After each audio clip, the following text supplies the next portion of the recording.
Ranava Greenwich, where the dream of luxury and nature truly comes home. Ranava Greenwich, a home full of love and dreams. Supari gang తో కలిసి ఆమెను దారుణంగా అంతమొందించాడు ఒక కిరాతక సోదరుడు. మొయినాబాద్ లో జరిగిన ఈ న్యాయవాది స్వప్న హత్య కేసు ఇప్పుడు రాష్ట్ర వ్యాప్తంగా సంచలనం సృష్టిస్తుంది. ఆస్తి విషయంలో గొడవలు జరుగుతుండటంతో చెల్లెలు స్వప్నను వదిలించుకోవాలని అన్న నిర్ణయించుకున్నాడు. ఇందుకోసం కిరాయి హంతకులతో స్కెచ్ వేశాడు.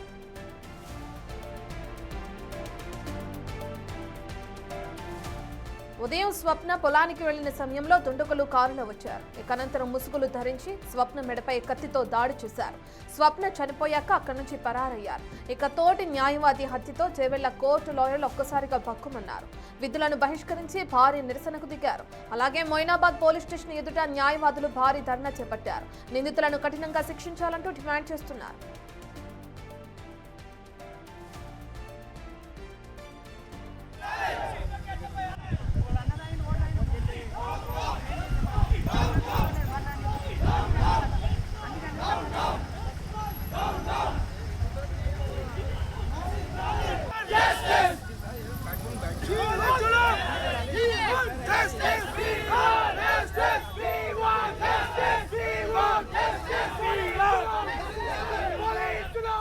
కంటికి రెప్పలా కాపాడాల్సిన అన్నే కనికరం లేకుండా సొంత చెల్లెలిని చంపించడం సమాజం తలదించుకునేలా చేస్తుంది. ఒక మహిళా న్యాయవాదిని పట్టపగలే సుపారీ గ్యాంగ్తో చంపించడం వెనుక ఎంతటి ధైర్యం ఉంది? ఈ కిరాయి ముఠా వెనుక ఉన్న అసలు సూత్రధారులను పోలీసులు వెంటనే పట్టుకోవాలన్న డిమాండ్ బలంగా వినిపిస్తుంది.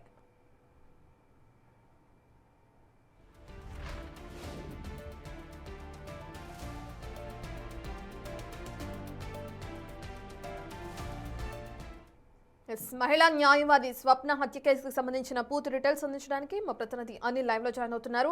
అనిల్, మనం చూస్తున్నాం ఇప్పటికే పోలీసులు కేసు నమోదు చేసినట్లు, ఎంతవరకు ఎంక్వైరీ వచ్చిందని చెప్పుకోవచ్చు? దర్యాప్తులో భాగంగా నిందితులను అదుపులోకి తీసుకున్నారా? అసలు సుపారీ గ్యాంగ్ కి సంబంధించిన సభ్యులు పోలీసులు అదుపులోనే ఉన్నారా? డీటెయిల్స్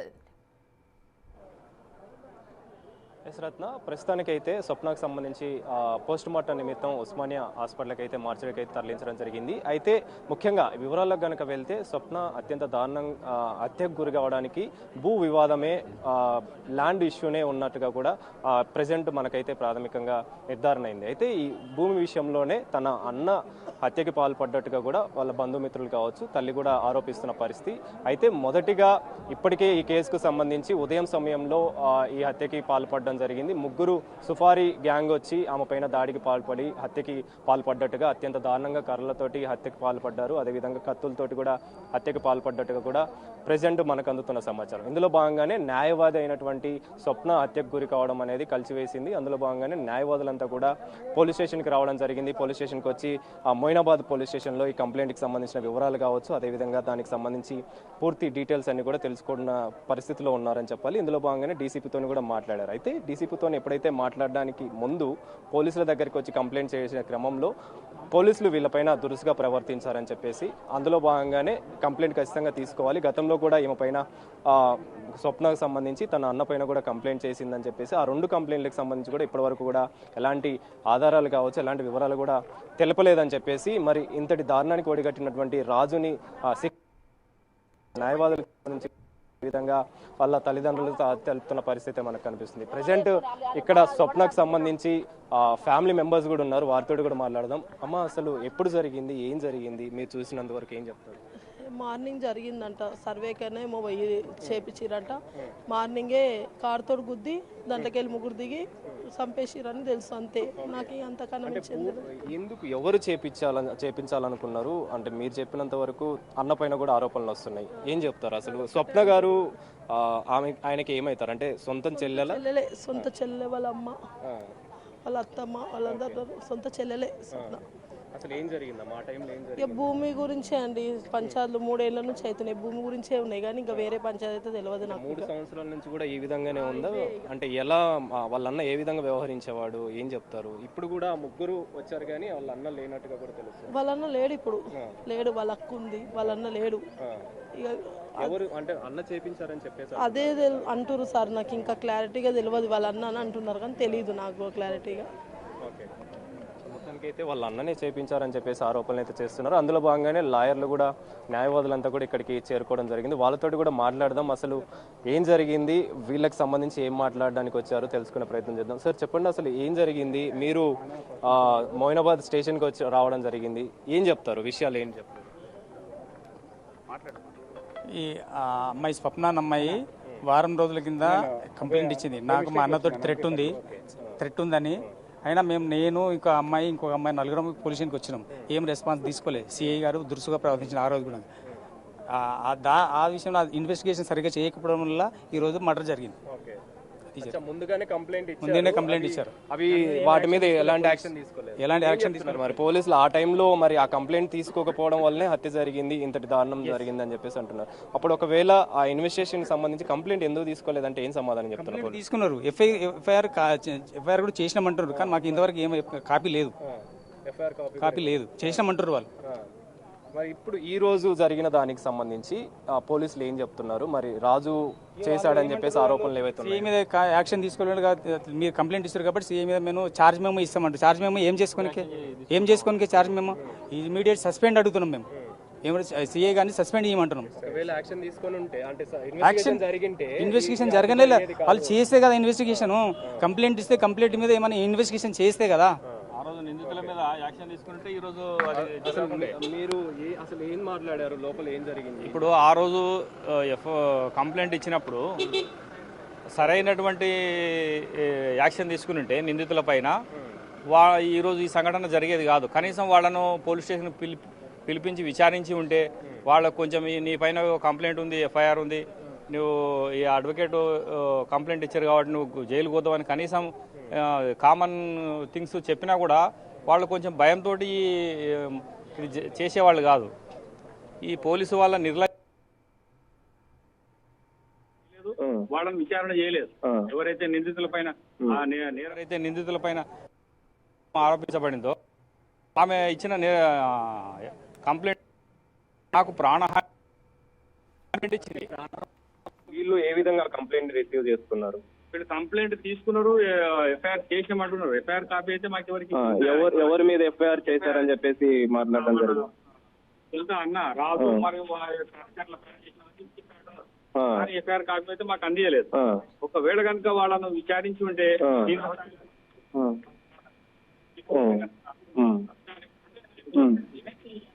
జరిగేది కాదు.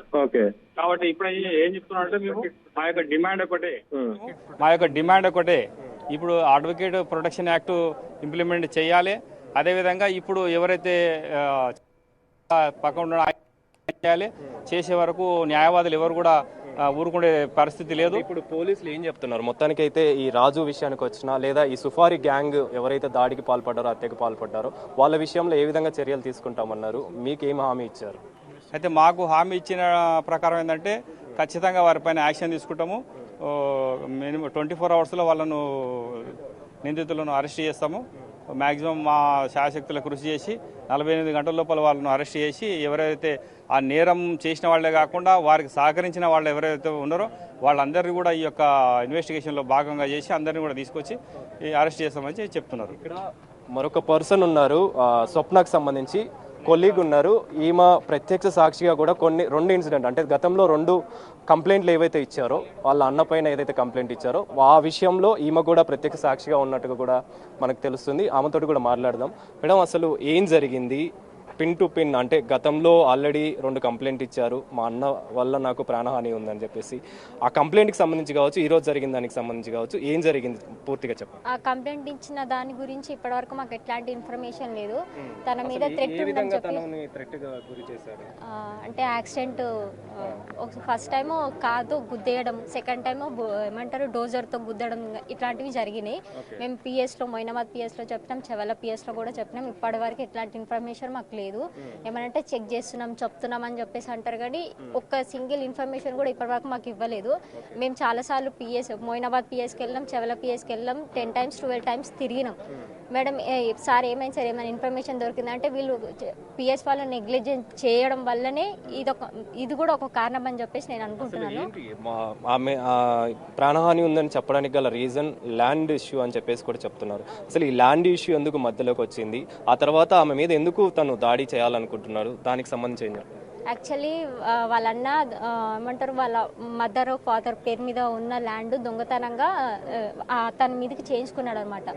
సో ఆ విషయం తినకు తెలిసిన తర్వాత నువ్వు అట్లా చేసుకోవడం తప్పు కదా, అమ్మ వాళ్ళు ఉన్నప్పుడు నువ్వు అట్లా చేసుకోవడం ఎందుకని చెప్పి ఎంఆర్ఓ ఆర్డీఓ దగ్గర లెటర్ పెట్టడం జరిగింది.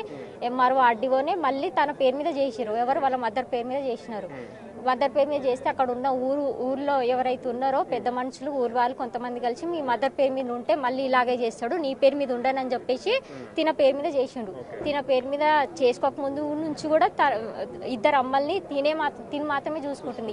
ఇప్పటి వరకు కూడా యాక్సిడెంట్ అయినప్పుడు కానీ వాళ్ళ పేరెంట్స్కి బాగాలేనప్పుడు కానీ వాళ్ళ బ్రదర్ ఒకసారి కూడా వచ్చి చూడడం కానీ ఎట్లాంటి ఫైనాన్షియల్గా హెల్ప్ చేయడం కానీ ఎట్లాంటివి జరగలేవు అనమాట. ఇతను ఉండే స్వయంగా స్పాట్లో ఉండి ఇట్లా దాడికి పాల్పడుతున్నాడు, లేకపోతే వెనకాల ఉండి నడిపిస్తున్నాడా? మీరు చూసినంత వరకు ఏం గమనించారు? ఆ 2 ఇన్సిడెంట్లలో మీరు ఏ విధంగా ఈ హత్యకు పాల్పడుతున్నట్టు చూశారు? వాళ్ళన్ననే చేయిస్తున్నాడు ఇది, తను వెనకాల ఉండి మనుషులను పెట్టి చేయిస్తున్నాడు ఇది. ఎట్లయినా సరే తనని చంపాలని చెప్పి కక్షతో ఇదంతా చేయిస్తున్నాడు, మొత్తం ల్యాండ్ కోసమే. మార్నింగ్ అంటే ఈమె ఎందుకు వెళ్ళాల్సి వచ్చింది, తర్వాత ఎవరు ఎంతమంది వచ్చి దాడికి పాల్పడ్డారు? యాక్చువల్లీ అక్కడ ఉన్న ల్యాండ్ బాగాలేదని చెప్పి తను సర్వే చేయించడం, అక్కడ ఉన్న అంటే అమ్మడానికి పెట్టింది, సర్వే చేయించడానికని ఈరోజు మార్నింగ్ వెళ్ళింది. సర్వే అయిపోయిన తర్వాత రిటర్న్ అవుతున్న టైంలో ఎవరో అన్నోన్ పర్సన్స్ వచ్చి ఇట్లా చేశారని చెప్పేసి మాకు తెలిసింది. ఎంతమంది చేశారు? ముగ్గురు. ప్రత్యేకంగా ప్రధానంగా ఎవరు చేపించారు అనేది వాళ్ళ బ్రదరే. ఇప్పుడు పోలీసులు ఏం చెప్తున్నారు అంటే కేసు నమోదు అంటే ఆల్రెడీ 2 సార్లు కంప్లైంట్ చేశారు. అప్పుడు ఒకవేళ కనుక ఇన్వెస్టిగేషన్ అనేది చేసి ఉంటే ఈ రోజు ఇంత దారుణం జరిగేది కాదు అనేది మీరు చెప్తున్న ప్రధానంగా. మరి ఎందుకని ఇన్ని రోజులు వాళ్ళు కంప్లైంట్ తీసుకోలేదు అని అంటే, కంప్లైంట్ తీసుకున్నా కూడా ఎందుకని ఇన్వెస్టిగేషన్ చేయలేదు, ఏం చెప్తున్నారు పోలీసులు? అదే వెతుకుతున్నాం కానీ ఎట్లాంటి క్లూస్ దొరకట్లేదని చెప్పి మాకు ఇన్ఫర్మేషన్ చేయడం జరిగింది. బట్ వాళ్ళు ఏం వెతుకుతున్నారో మరి క్లూస్ ఎందుకు దొరకట్లేదో మాకు తెలియట్లేదు. మేము హైకోర్టుకి వెళ్ళి హైకోర్టు నుంచి ప్రెసిడెంట్కి కాల్ చేసాం. ప్రెసిడెంట్ డీసీపీ సార్ కూడా కాల్ చేశారు, పర్సనల్గా చాలాసార్లు కలిసాం. కానీ ఇప్పటివరకే ఎట్లాంటి ఏది తనకి హెల్ప్ఫుల్ అనేది ఇప్పటివరకు ఏం జరగలేదన్నమాట అమ్మాయికి. ఇప్పుడు మీరు ప్రధానంగా ఏం డిమాండ్ చేస్తారు? మరి ఇప్పుడు పోస్ట్ మార్టంకి సంబంధించి అన్ని జరుగుతున్నాయి, నెక్స్ట్ ప్రాసెస్ సంబంధించి ఏం డిమాండ్ చేయబోతున్నారు? తనకి న్యాయం జరగాలని చెప్పేసి కోరుకుంటున్నాను. ఎవరైతే వాళ్ళ బ్రదర్ ఉన్నారో తనని కఠినంగా శిక్షించాలి, తనకి ఏమంటారు ఉరి శిక్ష వేయాలని చెప్పి మేము కోరుకుంటున్నాం. అట్లాగే అడ్వకేట్స్ కానీ మాకు కూడా ప్రొటెక్షన్ కావాలి. మేము వచ్చి ఇట్లా చేస్తున్నాం, నార్మల్ ప్రజలకి ఇంకా వీళ్ళు ఎలాంటి హెల్ప్ఫుల్ చేస్తారో మాకు తెలియట్లేదు. సో అదే డిమాండ్ చేస్తున్నాం, తనకు న్యాయం జరగాలని చెప్పేసి. మరొక వ్యక్తి ఐ విట్నెస్ ఇక్కడ ఉన్నారు. ఆ రోజు ఘటన జరిగిన అంటే ఈరోజు ఉదయం జరిగిన హత్యకు సంబంధించి మాట్లాడడానికి మనతో పాటు ఐ విట్నెస్ కూడా ఉన్నారు. ఏంటి, అదే విధంగా ఏ విధంగా వాళ్ళు రావడం జరిగింది, హత్యకు పాల్పడ్డారు? నిన్న మార్నింగ్ నేను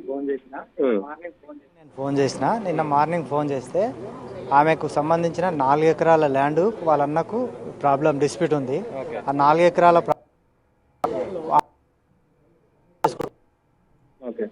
వెంకటరెడ్డి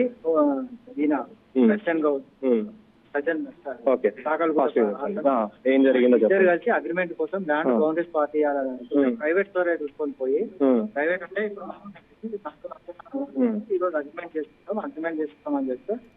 అగ్రిమెంట్ చేసుకుంటామని చెప్తే ఆ విషయం వచ్చేసి నేను సప్నకు వచ్చేసి కమ్యూనికేట్ చేస్తే సప్న నాకు మార్నింగ్ 7:30 అంటే మేము ఎవరికి చెప్పకుండా కమ్యూనికేట్ చేస్తే ఆ సర్వే వచ్చేసి చేపించి వాళ్ళకి బౌండరీస్ పెడదామని చెప్పిపోతే ఆడికి పోయినాక సర్వే చేపిస్తుంటే ఆ దర్శన్ గౌడ్ అనేది ఆయనకు నేను చెప్పలేను, అక్కడికి పొమ్మని గిట్టే చెప్పలేదు. ఆయన అక్కడికి పోయిన తర్వాత ఆయన అప్పుడు 9:40 టైంలో సప్న నాకు ఫోన్ చేసింది. కాళ్ళనే ఉంటే సార్ ఈ సాకలగూడ పైన ఎందుకు వస్తుంది సార్ అంటే నేను ఆయనకు చెప్పలేను, ఆయన ఎందుకు వస్తుండో నాకు తెలియదు అని చెప్పి అన్న. అదే టైంలో నాకు కాళ్ళనే ఉంది, కథ ఇక ఆమెను కొట్టేసి ఆల్రెడీ వాళ్ళ అన్నని ఇట్లా కత్తితోటి పోసిండని చెప్పి ఇట్లా పోసేసిండ్రు. ఆ మాటలు అయిపోయినాయి. వాళ్ళ అమ్మ వచ్చి ఏడుస్తుంది, నన్ను హెల్ప్ చేయండి అని చెప్పి వాళ్ళ అమ్మ ఏడుస్తుంది. ఇక నాకేం అర్థం కాక నేనే ఆర్డర్ రోడ్ స్పీకర్ పెట్టి మా కొలీగ్స్ పిలిచి అందరికి ఇట్లా చెప్పేట్టుకల ఇక అట్లనే కంటిన్యూ ఉంది. ఆ తర్వాత సందీప్ అని ఆమె నెక్స్ట్ మ్యారేజ్ పోయి అతను ఆమె వెంటనే ఉండే వాళ్ళిద్దరు కలిసిపోయినని చెప్పి ఆయనకు ఫోన్ చేస్తే ఆయన నకలపల్లిలో పని ఉందని చెప్పి అటు నకలపల్లికి వెళ్ళిపోయిండు. నకలపల్లికి ఫోన్ చేసిన కదా వచ్చేలోపు ఆయన కొట్టేసి చంపేసి వెళ్ళిపోయినానని చెప్పి నాకు ఫోన్ చేసిన కల్లా నేను మా కొలీగ్స్ అందరికీ చెప్పేసి నేను ఇక్కడికి రావడం జరిగింది. సో మొత్తానికైతే స్వప్నకు సంబంధించి సుఫారీ గ్యాంగే వచ్చి హత్య చేసినట్టుగా కూడా ఐ విట్నెస్ చెప్తున్న పరిస్థితి. అంటే సర్వే కోసం అని రావడం, ఆ తర్వాత ఆ విషయం తెలుసుకున్నటువంటి రాజు ఈ విధంగా హత్యకి పాల్పడ్డాడని చెప్పేసి, హత్య చేయించాడని చెప్పేసి అయితే ప్రధానంగా వాళ్ళ కుటుంబ సభ్యులు ఆరోపిస్తున్న పరిస్థితి. Right, thank you Anil.